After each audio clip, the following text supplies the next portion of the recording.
this is my review of Samurai Flamenco.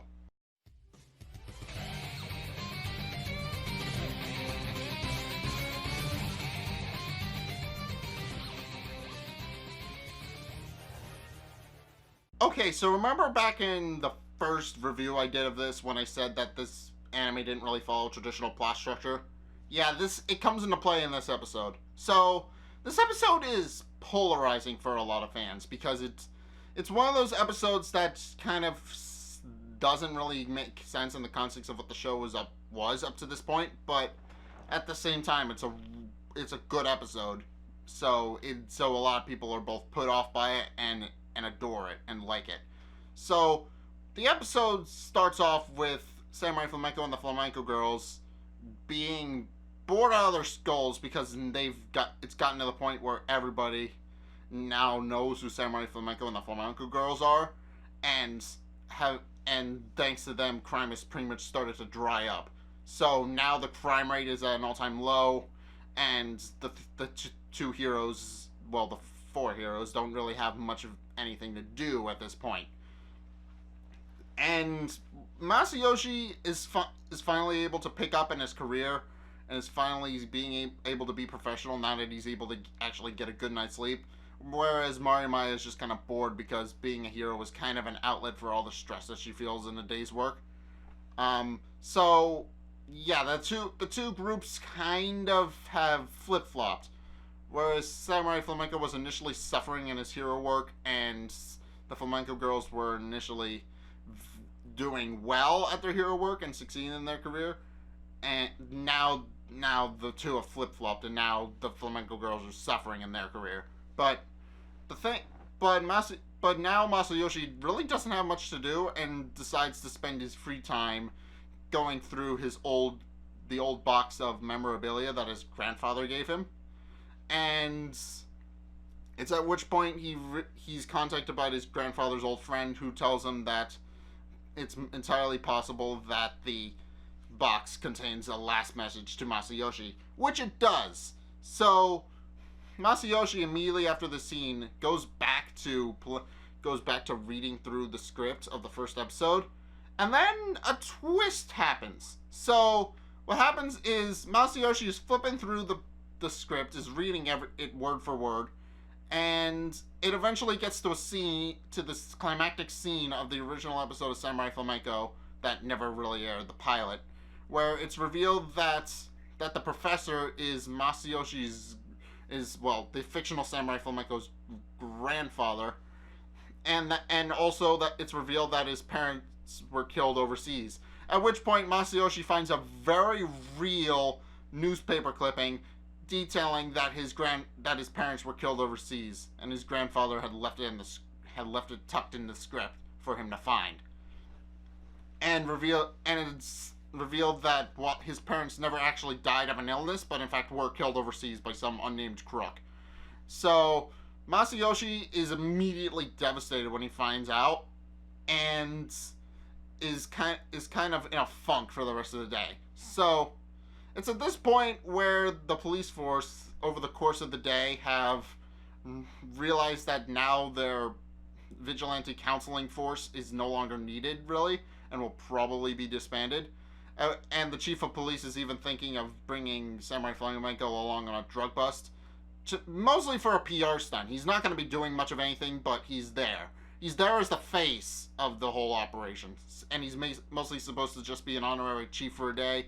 He gets a little sash. He does a speech before and after the drug bust, and then he goes home. But so the chief tells Goto that he needs to get in contact with Samurai Flamenco, and Goto does. He immediately goes to the bathroom to call Masayoshi.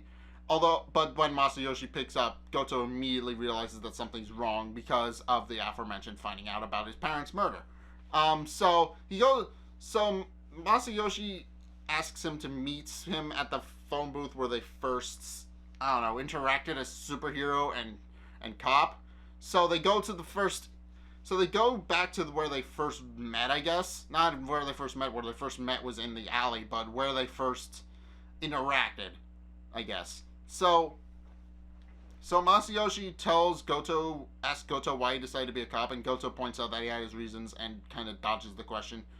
It becomes apparent later why he became a cop in the first place, but for right now, it's really never established until much later. So, and then Masayoshi reveals that he feels like he could have become that if he had become a cop, he could have stopped his parents from being murdered. At which point, Goto asks if he should look into it, and Masayoshi reveals that they dropped the case long ago, and points out that it was kind of a trivial case.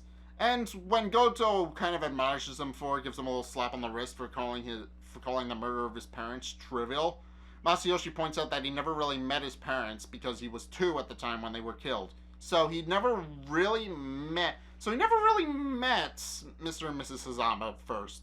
So Masayoshi kind of just never met his parents. And that's to be understandable. He was 2. He wouldn't remember his parents that much anyway.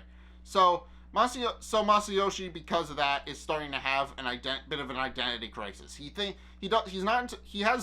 believes he has one of the best backstories that a hero could ever have, and he does. It kind of mirrors Batman in a way, his parents being murdered by an unnamed crick while he watches in horror, but except for the part where he was at home with his grandfather and his parents were overseas. So he has the best backstory a hero could have, in his opinion, and he believes that he should be filled with vengeance and wanted to find the guy who killed his parents and take him out.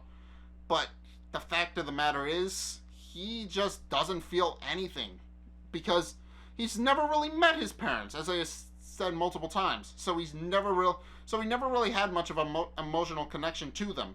He's always just lived with his grandfather, and obviously he was devastated when his grandfather died. So I think it's just a matter of getting to know them before they were taken away from him, which he never really got to do because, again, 2 years old.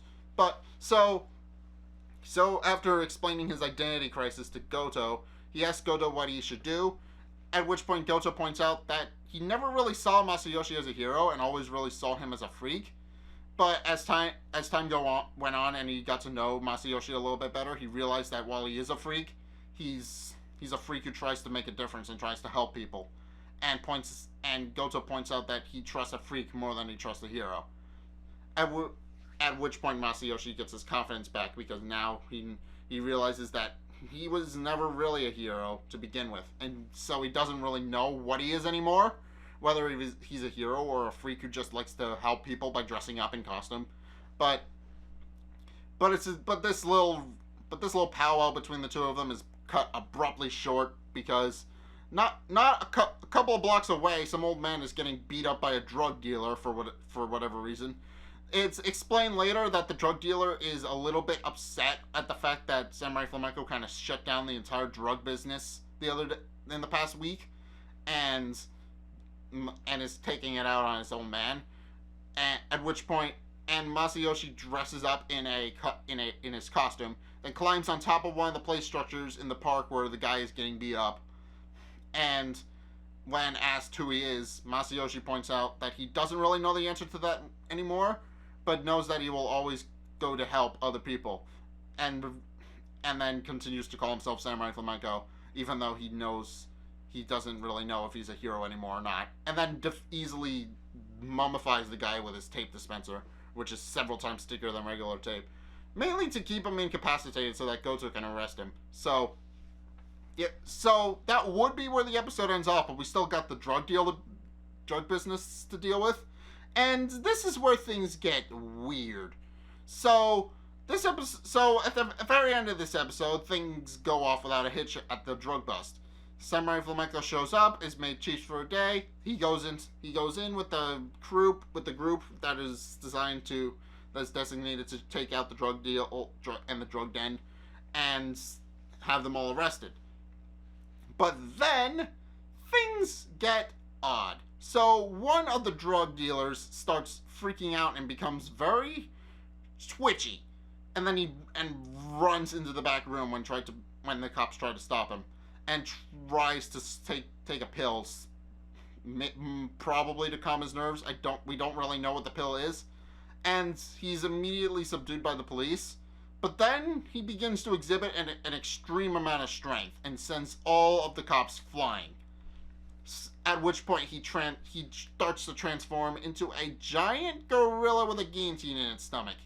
Yeah. And then starts killing all the cops in the room, either with his guillotine or by just smashing their heads in.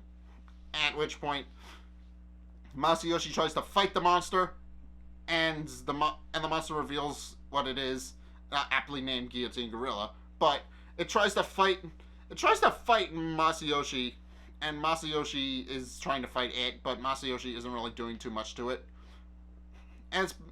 And at which point Masayoshi is grabbed by the monster and is almost decapitated by it, using its guillotine.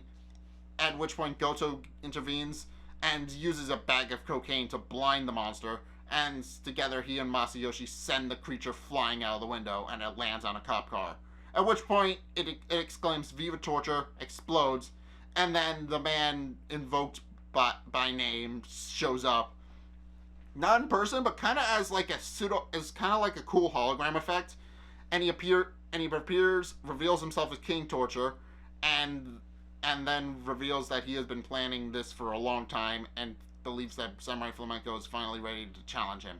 So this episode's polarizing for a lot of people, myself included. So the episode makes a bit of sense in the sense that it's a different type of episode.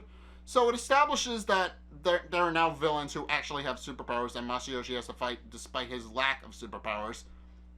So now that's become a thing in the narrative, and Masayoshi has shown that even though he doesn't have superpowers, he is able to defeat the monster regardless. And that becomes a recurring plot point in the episode, that even though he doesn't have superpowers, he is still a superhero.